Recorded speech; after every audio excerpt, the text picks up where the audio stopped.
সুপ্রিয় শিক্ষার্থীবৃন্দ, আশা করি তোমরা সবাই ভালো আছো। আন্তরিক স্পেশাল কোচিং এর পক্ষ থেকে তোমাদের সবাইকে জানাচ্ছি শুভেচ্ছা। আজকে আমরা বায়োলজি চ্যাপ্টার 1 জীবন পাঠ থেকে আলোচনা করব। আশা করি তোমরা যারা 9-10 আছো বা যারা এবছর পরীক্ষা দিবা তাদের এই অধ্যায় সম্পর্কিত যত সমস্যা আছে সেগুলো সলভ হয়ে যাবে বা আমি সলভ করার চেষ্টা করব। ঠিক আছে, শুরুতেই আমরা যে বিষয়টি নিয়ে আলোচনা করব সেটা হচ্ছে কনসেপ্ট অফ বায়োলজি বা বায়োলজির ধারণা। ঠিক আছে, এখন আহ, আমরা জানি যে জীব অর্থাৎ অ্যাবায়োটিক এবং বায়োটিক অর্থাৎ জীব আর অজীব মিলে আমাদের পরিবেশ গঠিত। এই পরিবেশে হচ্ছে যে যত জড়বস্তু আছে তারা হচ্ছে অ্যাবায়োটিক এবং যাদের জীবন আছে তারা হচ্ছে জীব। এখন আমরা আসি বায়োলজি শব্দটা। বায়োলজি শব্দটা একটা গ্রিক শব্দ, যেটা আসছে গ্রিক শব্দ বায়োস, যার অর্থ হচ্ছে জীবন, যার অর্থ হচ্ছে লাইফ বা জীবন। এরপর আছে হচ্ছে লোগোস। লোগোস শব্দের অর্থ হচ্ছে নলেজ, নলেজ বা যেটাকে আমরা বাংলায় জ্ঞান বলে থাকি। ঠিক আছে, আহ দুজন বিজ্ঞানী জ্যান ব্যাপটিস্ট ল্যামার্ক এবং ট্রাভেনাস 1802 সালে, কত সালে, 1802 সালে এই বায়োলজি শব্দটা প্রথম ব্যবহার করে থাকেন। এখান থেকে তোমরা আহ, এই যে সালটা আছে 1802 সালে কোন বিজ্ঞানী প্রথম ব্যবহার করে থাকেন এটা মনে রাখার চেষ্টা করবা। আর বায়োলজি শব্দটা কিভাবে এসেছে, এর অর্থ কি, এটা মনে রাখবে। এরপর আমরা আসি ব্রাঞ্চেস অফ বায়োলজি বা বায়োলজির শাখা প্রশাখা কি কি আছে। ব্রাঞ্চেস অফ বায়োলজিকে দুই ভাগে ভাগ করা আছে, দুইটা শাখা আছে। প্রথমটা হচ্ছে ফিজিক্যাল বায়োলজি বা ভৌত জীববিজ্ঞান। ভৌত জীববিজ্ঞানে কি আছে, ভৌত জীববিজ্ঞানে আছে হচ্ছে থিওরিক্যাল বিষয়, যত তত্ত্বীয় বিষয় আছে সেটা এই ফিজিক্যাল বায়োলজিতে আলোচনা করা হয়েছে, বা জীববিজ্ঞানের যে শাখায় থিওরিক্যাল বা তত্ত্বীয় বিষয় আলোচনা করা হয় সেটা হচ্ছে আমাদের ফিজিক্যাল বায়োলজি বা ভৌত জীববিজ্ঞান। এরপর আছে হচ্ছে অ্যাপ্লাইড বায়োলজি। অ্যাপ্লাইড বায়োলজি, এখান থেকে তোমাদের এমসিকিউ আসবে। অ্যাপ্লাইড বায়োলজিতে কি আছে, অ্যাপ্লাইড বায়োলজিতে আছে যে subject are related to life, অর্থাৎ আমাদের জীবন সম্পর্কিত যে প্রায়োগিক বিষয়, সেই বিষয় সম্পর্কিত যে শাখায় আলোচনা করা হয়। যে এর মধ্যে যেমন আছে মেডিকেল সায়েন্স আছে, জেনেটিক্স আছে, ইত্যাদি ইত্যাদি। অর্থাৎ আমাদের জীবন সম্পর্কিত যত বিষয় আছে সেগুলোর প্রায়োগিক যে আলোচনা যে যে শাখায় করা হয়। এখন আমরা দেখব classification of living beings. Living beings কারা, লিভিং বিংস হচ্ছে যাদের জীবন আছে তারা হচ্ছে লিভিং বিংস, যেমন বায়োটিক যারা অর্থাৎ যারা জীব। ঠিক আছে, এখন সুইডিশ প্রকৃতি বিজ্ঞানী ইনি কে ছিলেন, ইনি ছিলেন প্রকৃতি বিজ্ঞানী, এটা তোমরা মনে রাখবা। সুইডিশ প্রকৃতি বিজ্ঞানী ক্যারোলাস লিনিয়াস, উনি 1707 থেকে 1778 এই ক্লাসিফিকেশন সম্পর্কে ধারণা দেন। তিনি তার বই সিস্টেমা ন্যাচারাল গ্রন্থের দশম সংস্করণে, কত সংস্করণে, দশম সংস্করণে, দশম সংস্করণে যেটা হয়েছিল 1758 সালে, দশম সংস্করণে সিস্টেমা ন্যাচারাল দশম সংস্কারে অর্থাৎ 1758 সালে তিনি প্রথম বায়োনমিনাল নেমনক্লেচারের নীতি দেন।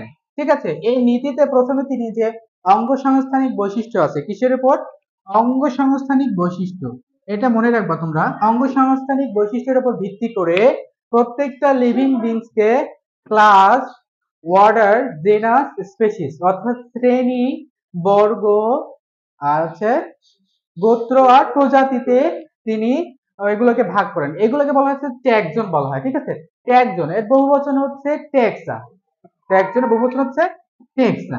ওকে, এবার আমরা দেখি শ্রেণীবিন্যাসের সংজ্ঞাটা আসলে কি। শ্রেণীবিন্যাস বলতে আমরা বুঝি যে কোনো একটি জীবকে তার গঠন প্রকৃতি, কি বলছে, গঠন ও প্রকৃতিগত, গঠন কেমন, তার প্রকৃতিগত বিভিন্ন বৈশিষ্ট্যাবলীর সাদৃশ্য অর্থাৎ কি মিল আছে আর কি অমিল আছে তার ভিত্তিতে বিভিন্ন বিভিন্ন বিভাগ, শ্রেণী, বর্গ, গোত্র এবং প্রজাতি এই প্রভৃতি স্তরে যে ভাগ করার যে পদ্ধতি, এই পদ্ধতিটাকে বলা হয় হচ্ছে শ্রেণীবিন্যাস। এই পদ্ধতিকে আমরা কি বলবো, শ্রেণীবিন্যাস। তাহলে তোমাদের এটা সিকিউতে ক নম্বরে দিয়ে দেবে যে শ্রেণীবিন্যাস কি বা শ্রেণীবিন্যাস বলতে কি হতো, তখন তোমরা এই সংজ্ঞাটা সুন্দরভাবে লিখে নেবে।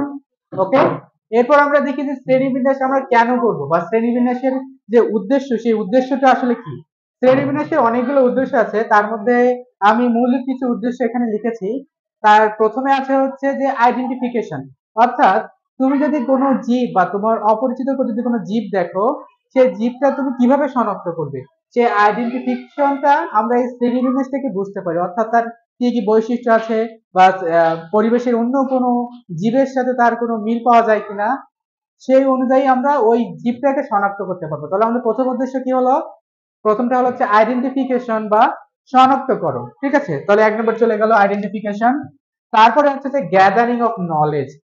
গ্যাদারিং অফ নলেজ, পূর্বে যে বিজ্ঞানীরা হচ্ছে বা যে বিভিন্ন জীব আবিষ্কার করেছে বা তাদের বৈশিষ্ট্য অনুযায়ী শ্রেণীকরণ করেছে, তাদের সম্পর্কে পড়লে তো আমরা জ্ঞান অর্জন করবোই, সাথে সাথে আমরা যদি কোনো নতুন জীব আমরা খুঁজে পাই, তাহলে সে সম্পর্কে যদি আমরা বিস্তারিত যদি আমরা পর্যবেক্ষণ করি বা খোঁজাখুঁজি করি, গবেষণা করি, তাহলে সেখান থেকেও কিন্তু আমরা ওই জীব সম্পর্কে কিংবা পূর্বে শ্রেণীবিন্যাসকৃত হয়েছে এমন জীব সম্পর্কে কিন্তু আমরা জ্ঞান লাভ করতে পারি।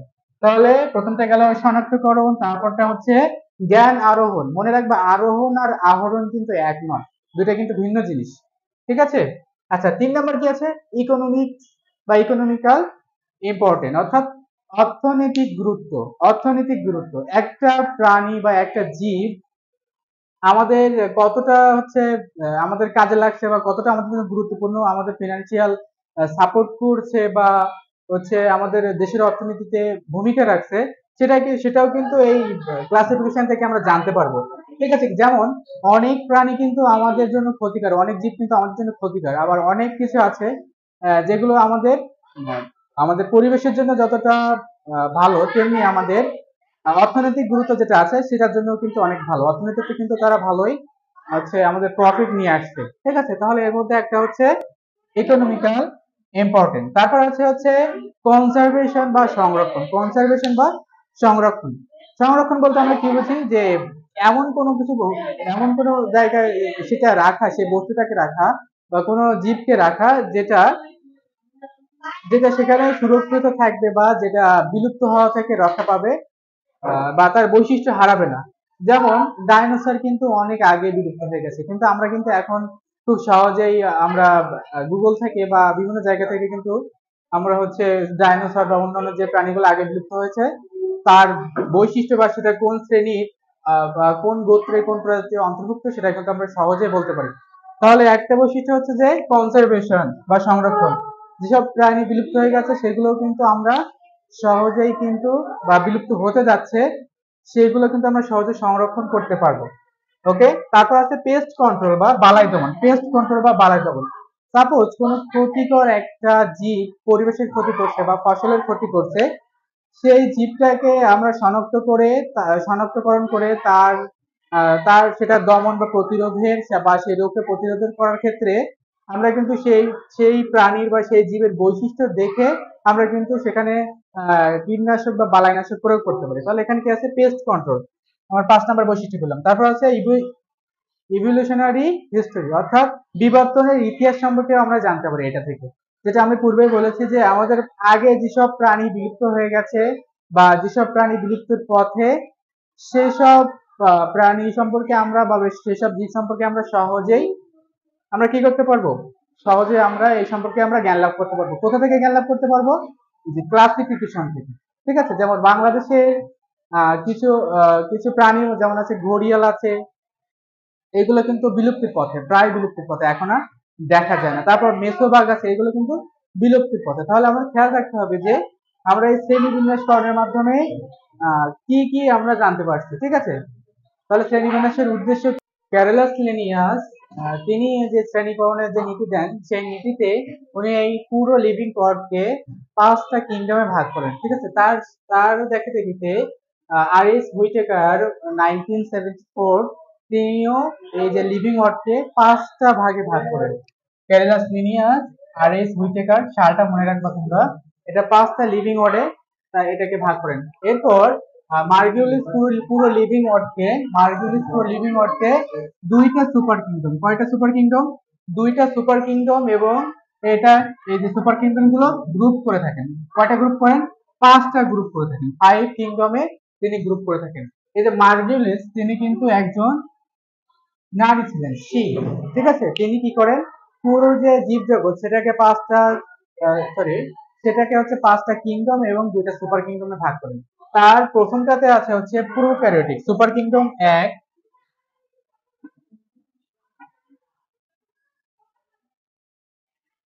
সুপার কিংডম 1 এটাতে আছে প্রোক্যারিওটা, আর এটাতে আছে হচ্ছে ইউক্যারিওটা।